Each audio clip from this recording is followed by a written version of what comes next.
Sir, चुनावी तारीखों का ऐलान हो गया है, 7 फेज में होगा।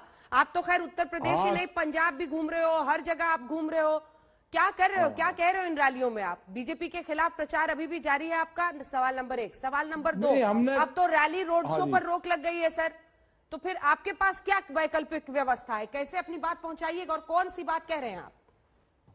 नहीं, हम तो अपनी बात कह रहे किसानों को, आम जनता को कह रहे। क्या कह हम रहे? तो अपनी बात कह रहे, जनता समझदार है, जो कुछ उनको करना होगा जनता कर लेगी। आज तो ये है ना, चुनावी घोषणा होगी आज, जनता समझदार है। हाँ। जनता इन उस पर नहीं जाने की कि ये 1 महीने से ही सारी चीज फ्री होगी देश में।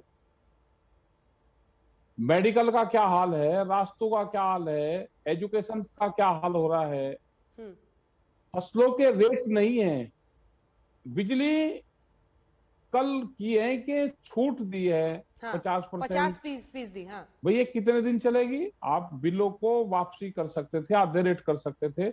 हरियाणा में 15 रुपया है किसानों पे बिजली का रेट, और यहाँ पे 175 रुपये है, तो बहुत अंतर है हरियाणा में यहाँ पे। तो ये सारे सवाल हमारे हैं, ये कंपटीशन में, हर पॉलिटिकल पार्टी के कंपटीशन में सवाल आने चाहिए।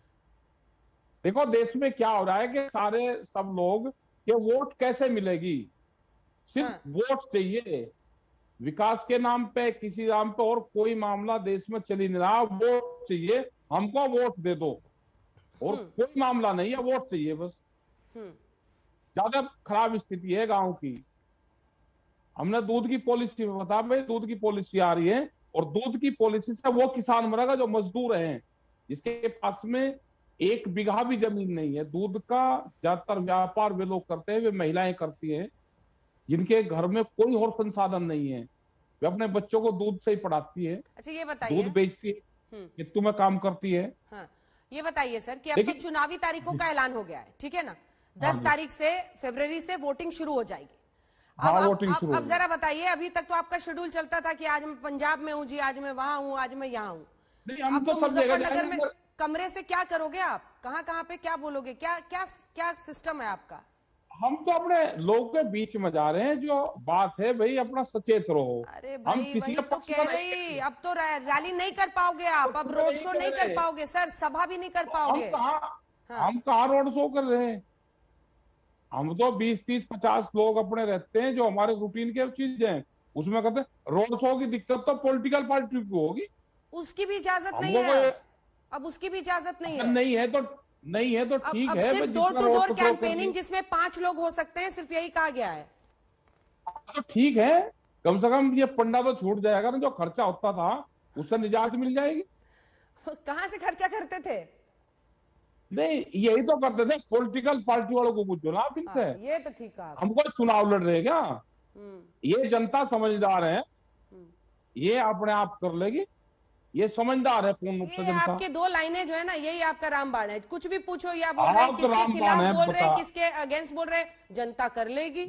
जनता बहुत समझदार है, गांव वाले ये गांव वाले बहुत समझदार है, ये सोच समझ कर करेंगे अपना काम, अपना समझदारी से काम लेना। भाई पंजाब में भी जाते हैं तो बीजेपी के ही खिलाफ बोलते हैं आप?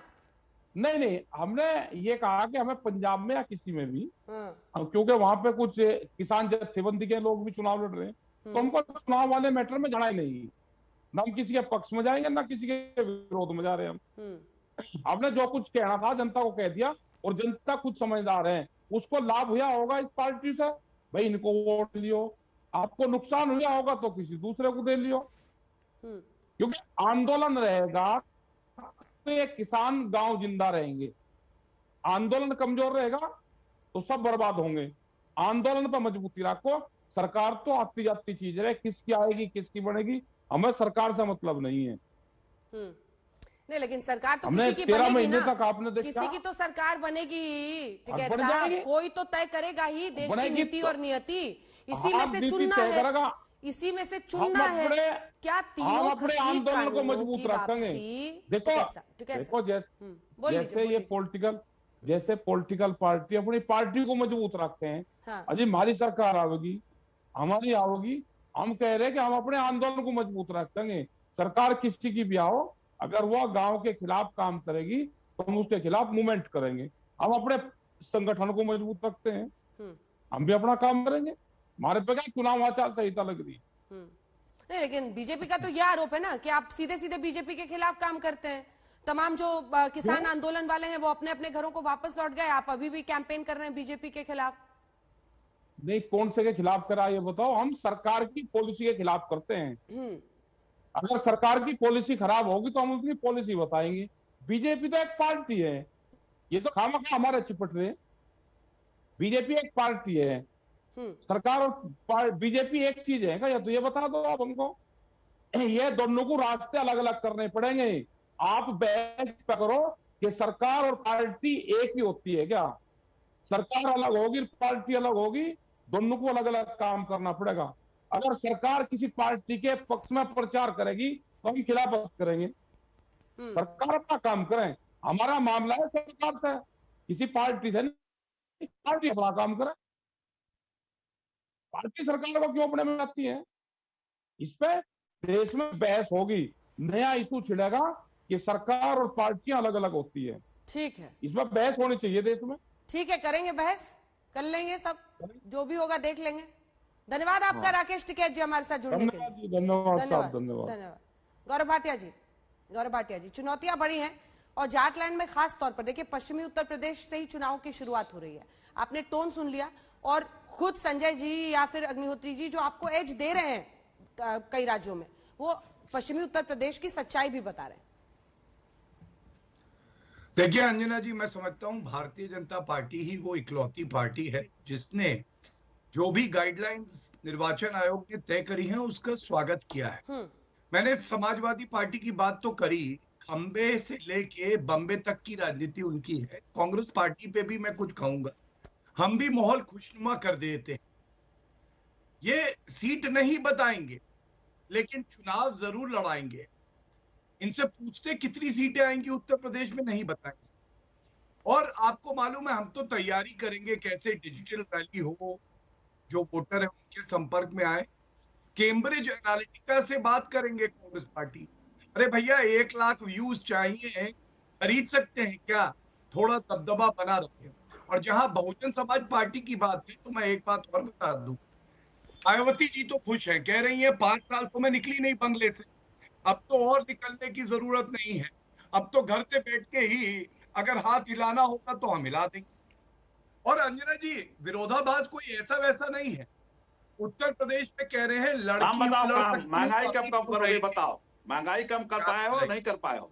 महंगाई कम कर पाए हो कि नहीं कर पाए हो? मैं बहन तुम्हारी मायावती जी काम कराइए अंजना जी, इनके बीच में कोई बोला था क्या? ठीक है खान साहब पत्थर के हाथी को हटाइए। ये आपत्तिजनक बात है, आपत्तिजनक बात है। हाँ, सब आपत्तिजनक। एक साथ नहीं, ऑडियो नीचे करना पड़ेगा सर। देखिए, हम लोगों ने हल्ला बोल में एक नियम बनाया है, सभी का सम्मान करते हैं, लेकिन प्लीज जिसका नाम ले वही बोले। बीच में ये बोलने से ना व्यूअर भी हाथ में रिमोट है उसके, सबको अच्छा नहीं लगता ना। दोनों की बात कैसे सुनेंगे? आप लोग भी जाते होंगे लोगों से मिलने, लोग कहते हैं सब चाय एक साथ करते हैं टीवी पे।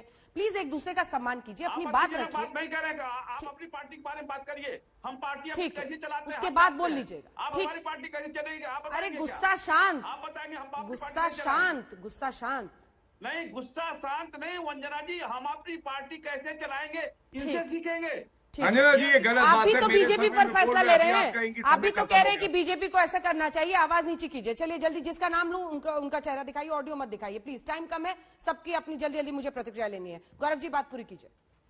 अंजना जी देखिए कितने बड़े गिरगिटान है कांग्रेस पार्टी वाले। यहाँ पे कह रहे थे हमने तो उत्तर प्रदेश में रैली जो है वो रद्द कर दी। ये देखिए पंजाब चन्नी जी का कल का ट्वीट है, मतलब पंजाब में कोविड नहीं है, वहां रैली चल रही है, वो कह रहे हैं भीड़ आएगी और उत्तर प्रदेश में रद्द कर दिया। दूसरी बात, उत्तर प्रदेश में लड़की कह रही है, बरेली में जो घटना हुई है, लड़की हूं तुम पर भड़की हूं। 40% आप उत्तर प्रदेश में बात करती है, पंजाब और उत्तराखंड में क्यों नहीं करती? मैं उत्तराखंड में था, वहां पे तो इन्होंने 40% की बात नहीं करी। ये इनका दोहरा रवैया है। और एक ही बात कहूंगा, डबल इंजन सरकार फिर से आएगी। योगी आदित्यनाथ जी और नरेंद्र मोदी जी को आशीर्वाद मिलेगा और आप देख लीजिएगा। ठीक है सर, वक्त की कमी, सीटें नहीं आएंगी समाज। भदौरिया साहब जी देखिए, नहीं जो उस पर रिएक्शन दीजिएगा, ये वाला ईवीएम और ये सब तो नहीं सुनाई देगा 10 मार्च को।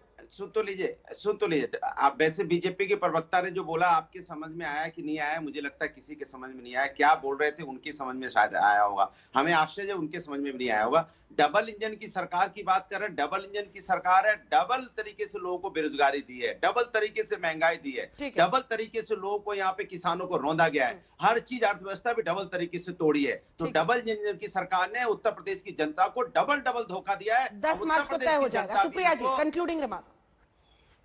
मुझे सिर्फ इतना कहना है कि कोविड में तैरती लाशें, हाथरस में पीड़िता जो जिंदा जलाई जाती हैं लड़कियां उत्तर प्रदेश में, वो आपको 10 मार्च को जवाब देंगी। इतने सशक्त नारे को, लड़कियों की आवाज को भाजपा के लोग ही मखौल बनाकर बोल सकते हैं, क्योंकि यही इनका असली चरित्र और चेहरा है। ये उत्तर प्रदेश बताएगा कि झोला उठाने का वक्त 10 मार्च को आ गया है। बोरिया बिस्तर